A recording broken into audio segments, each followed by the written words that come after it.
Hello, everyone, and welcome back to another episode of Search, Deploy, Commit. I'm here with Lepanto-31, a top Warzone player and over 100 levels of Warzone to his name. Thank you so much for joining me today. I really appreciate it. Hi, Jack. Thanks for the invite, and the pleasure is all mine being here. Awesome. Hey, I just, really excited to have you here. Obviously, you've played a lot of different kinds of Warzone and you've had all these things sort of come into play with what you do in the game, but really I like to start with where you started playing. So when you started with Warzone, how did you come to find the game itself? It's actually an interesting story because I actually started playing the game through the Congregate site, which was like a Flash game of a Flash website, which had a vast different amounts of games.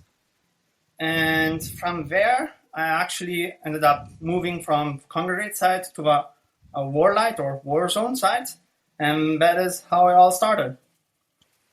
That's awesome. So you came from Congregate, which I remember playing had just a ton of Flash games for a really long time, and then it transitioned over to obviously something else. So that's really interesting that you started there.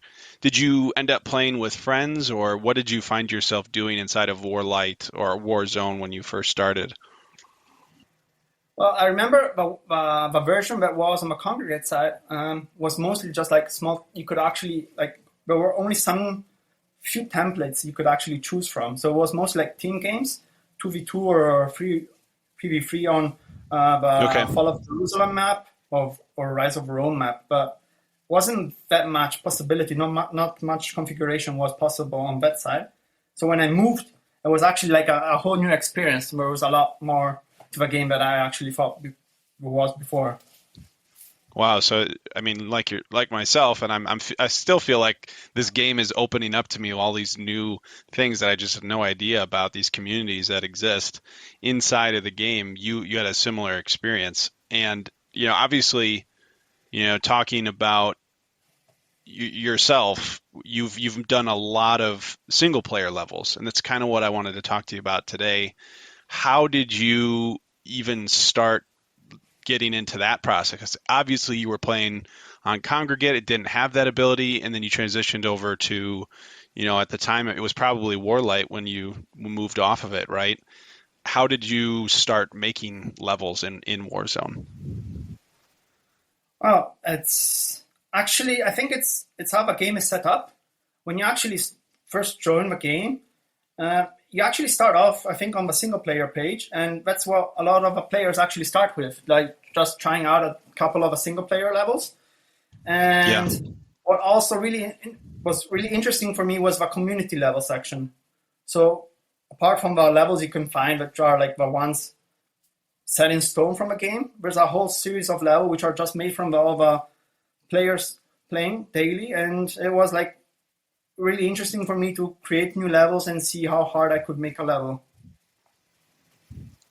so basically when you went into the single player, you realized right away that you could just make these levels as well as play on ones that were created Yeah, I think I mean it was pretty easy to see that. I think there's a just to a part of the transition. transition is like create your own level, and it's I mean it's really like creating a new game for multiplayer. It's pretty similar. You just choose a map, you Right. choose how many players you want to have in that single player level, and different settings with the cards and everything else, and then you just play.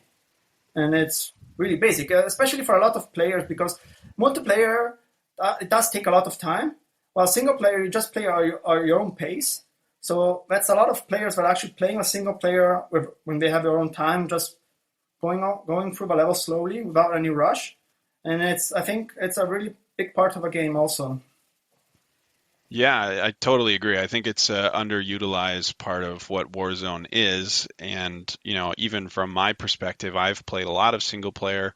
I think it's great for helping new players in the game understanding the basics of the rules and all the variants that are inside of it. And I mean, I'm just looking at the smorgasbord of levels that you've created. How do you come up with these ideas for a level? when you're creating something. I mean, some of these you have 7 or 8 parts of. How do you, come up with this idea for some of these games?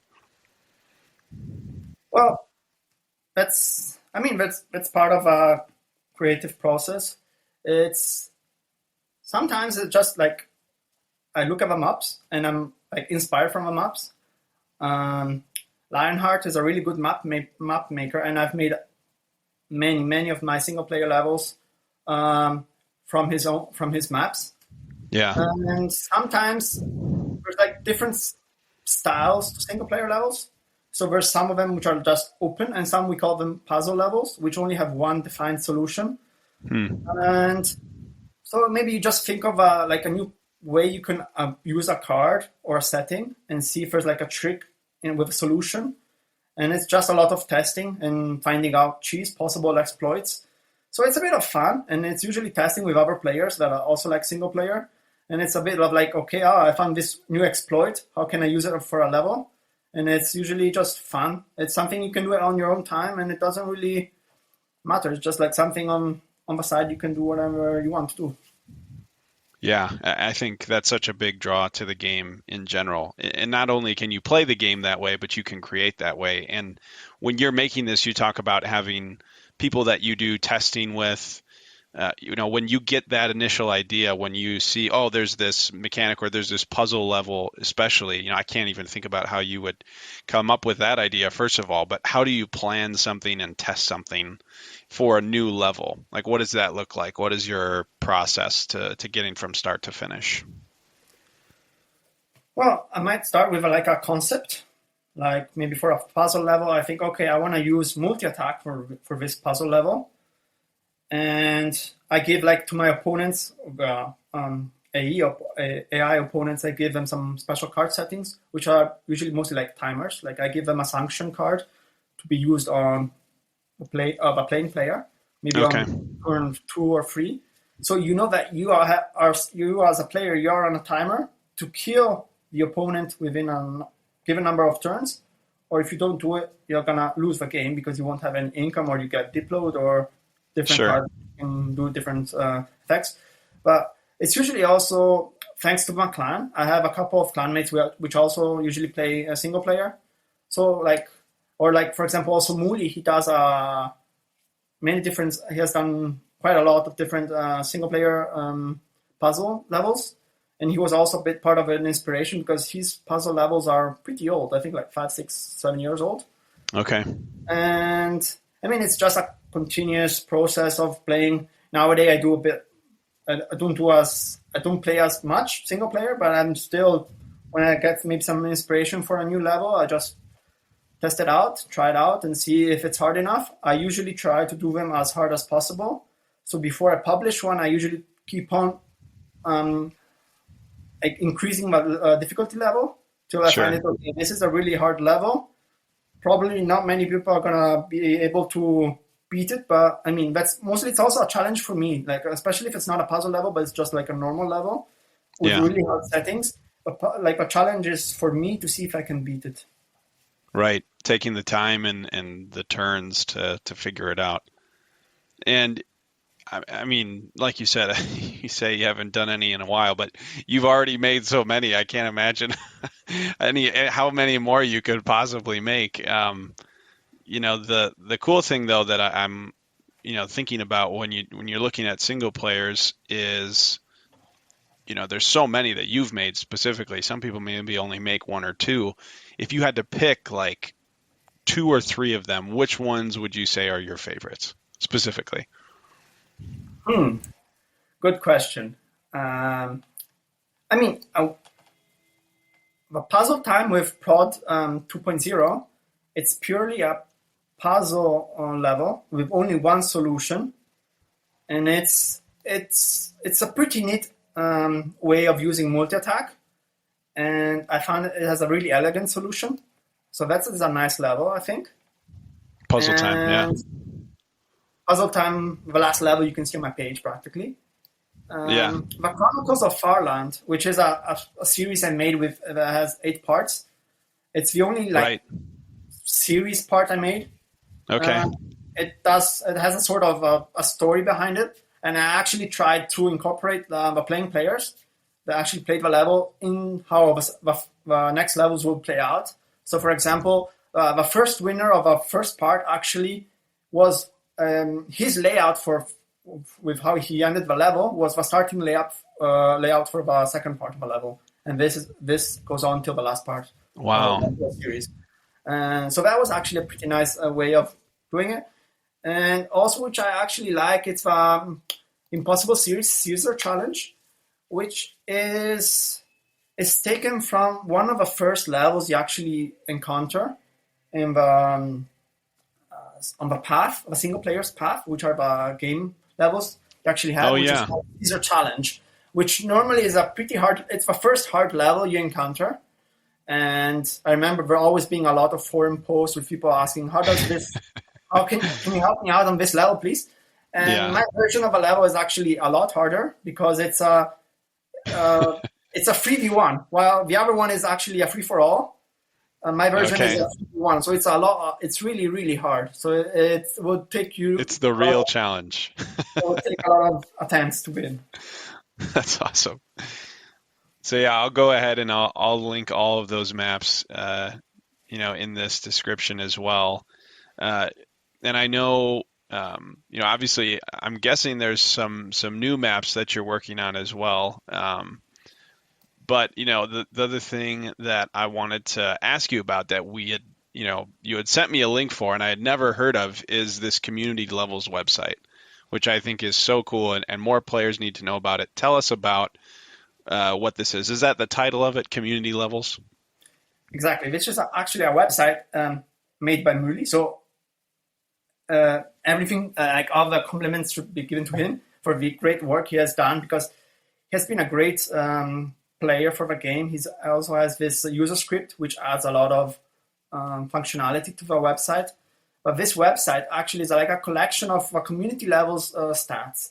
So it just has a total number of levels, attempts, total wins, and it just gives an idea who are the top creators in making levels, who are the top players in solving those levels, and it's just a way also to see like how many times have you got a record for the fastest attempt on all your levels. It's just like an extra website to the game where you can just check maybe like once a week how well you're doing it with your single player stats.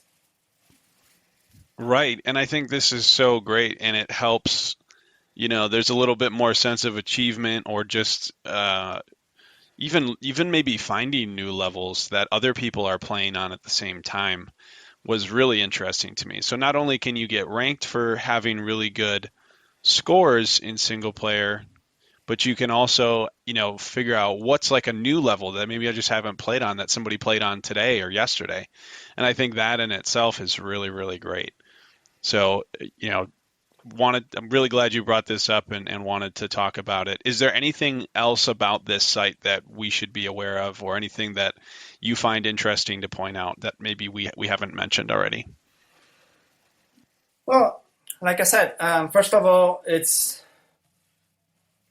I would have to say that the whole effort behind this site is all should be all brought up to Mooley, because he actually really did a really, really top job. I did help him out just to give him a formula to find the top creators for the levels. And so I was a bit like trying to find a way how to sort the top players Sourcing it, for top sure. creators. But like I said, there is a small niche of players actually really interested in single players. A lot of the players are just playing casually single player. But for the small niche, which are also interested in knowing the stats and seeing how well they're doing, which are the really hard levels, this site really helps out to know, okay, these are the hard levels. On these hard levels, these players are the record holders. So you can try to like grab a record from maybe a player called Lepanto, for example, and see, oh, I stole a record from this guy. This must be a noob. Or Right. and you can see also, for example, all the levels I created, and you can see the win rate of my levels. So, for example, if you go on the top creators, and then you type in just Lepanto, and you can see, oh, the average win rate of his level is around 3%, which means they're all pretty hard to beat. Yeah. And that's so great. I mean, and that helps you even determine how much of a challenge you want to get as a player. Uh, I think this is just awesome, and I think more people need to know about it. So thank you, Muli. Thank you, Lepanto, for sharing this. Uh, I think it's just a really cool project, and obviously anything that we as a community can help to do things like this, I think are great. Kind of steering it back to you though, Lepanto, I want to ask because I think there's a lot of new players still in the game that are maybe even like myself. I feel relatively new. What are some tips for somebody that is making a level, right, for other people to play? What is a maybe suggestion that you could give if they're just starting it out for the first time as a level designer yourself? Well, main suggestions would be probably just to test them out a bit. One of the main problems I have with most of the community levels is that most of them are extremely easy.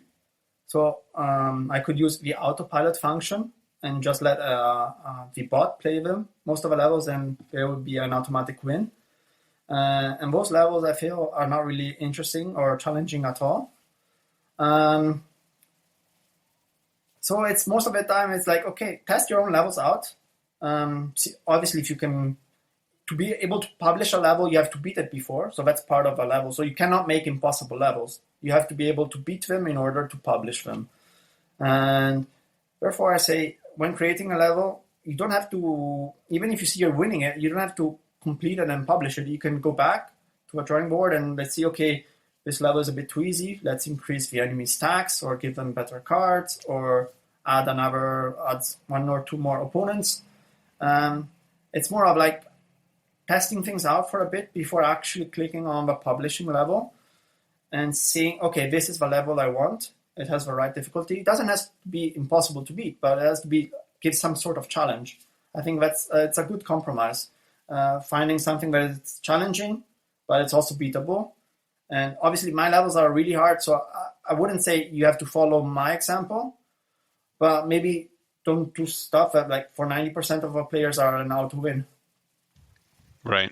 Yeah, I think that's good. I mean, and obviously, the more you test something and the more difficult that it is, you're only going to have a higher, ability of player that's going to be able to check that out, and you're going to have probably a better long-term playability of that level versus something you've never tested. So that's really great.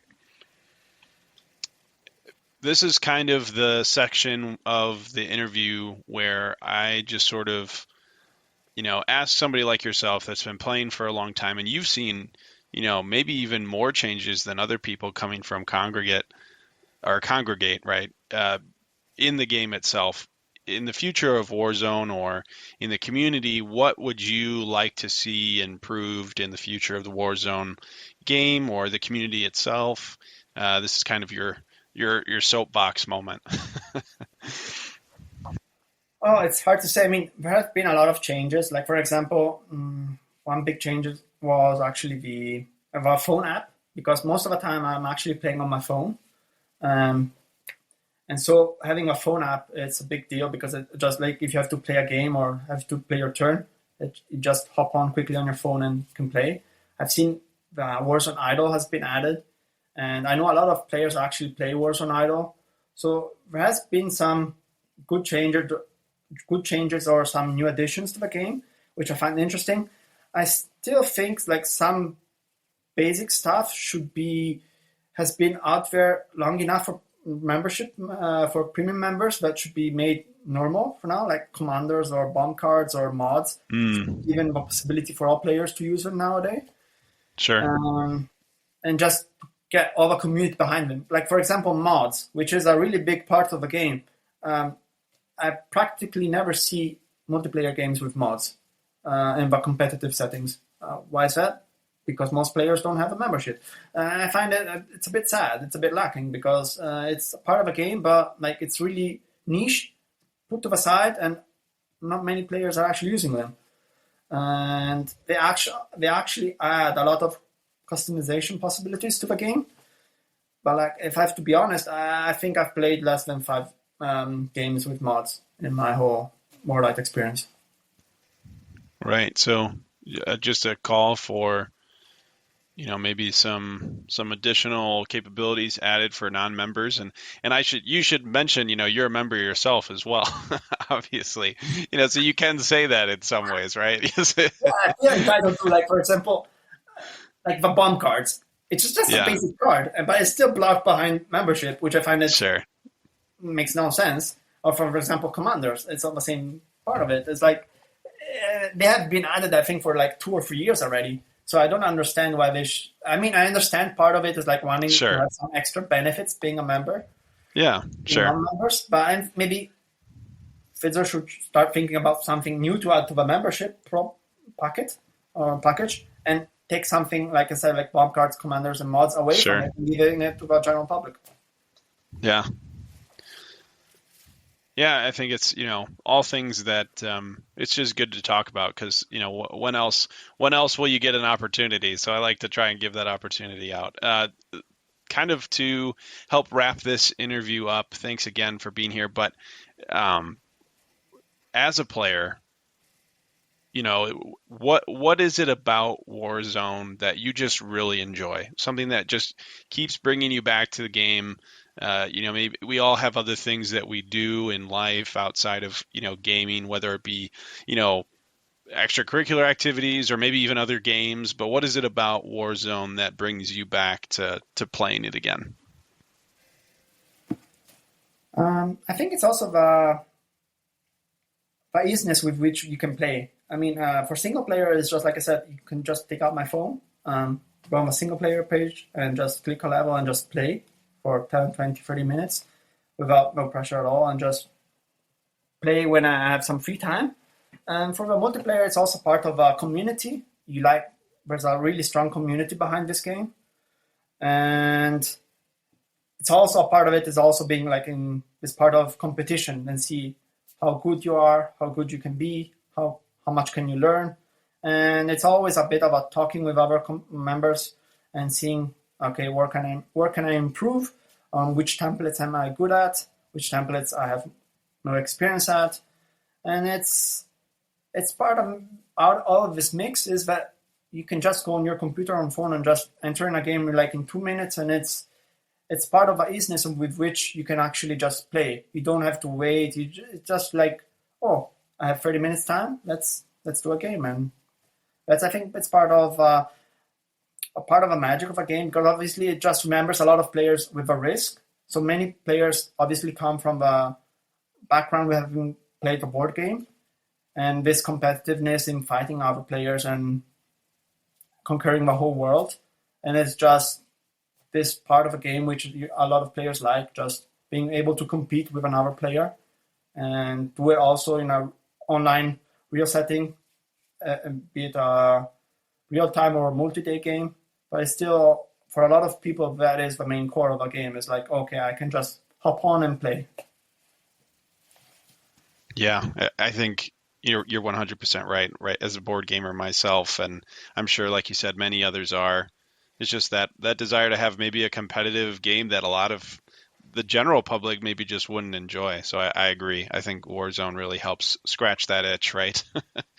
And before we kind of wrap up, is there anything else that you would like to share? Anything that you're working on, as far as Warzone or any even other things outside of the game? Well, there is a small surprise if you made it till this point in the interview. Um, I've actually published a new level, and the first player that will actually be able to solve it and then send me a private message to my account will receive 500 coins as a prize. Oh my goodness. Wow. 500 coins. So the Yeah, first person to solve it. yeah, should be easy, but they have to write me as a private message, so they know that they should, if they follow the podcast, they know they should play the level, and if they manage to beat it, they can get a prize. Awesome. Well, here you heard it here first, guys. Go find that level from Lepanto, finish it up. Thank you so much for being on the show. Thanks for releasing your new content on the show. That's awesome. No problem. Thank you, Jack, That is for great. inviting me. It has been a great time talking with you, and I have to say it was also a really interesting idea you have made up with this podcast, and And it's interesting how we have many different kinds of players that have all joined in and all share their own different experiences with the game. Oh yeah, I think it's so special, and you guys are all just a testament to how great this community is from, not just one place, but all over the world, and it's been so cool. Thank you so much for being on here and for being just an awesome part of this community. Thank you so much. Thank you all for listening, and we'll hopefully see you on the next episode. Go and finish that level. Get those coins. Alla Take care, prossima. everybody.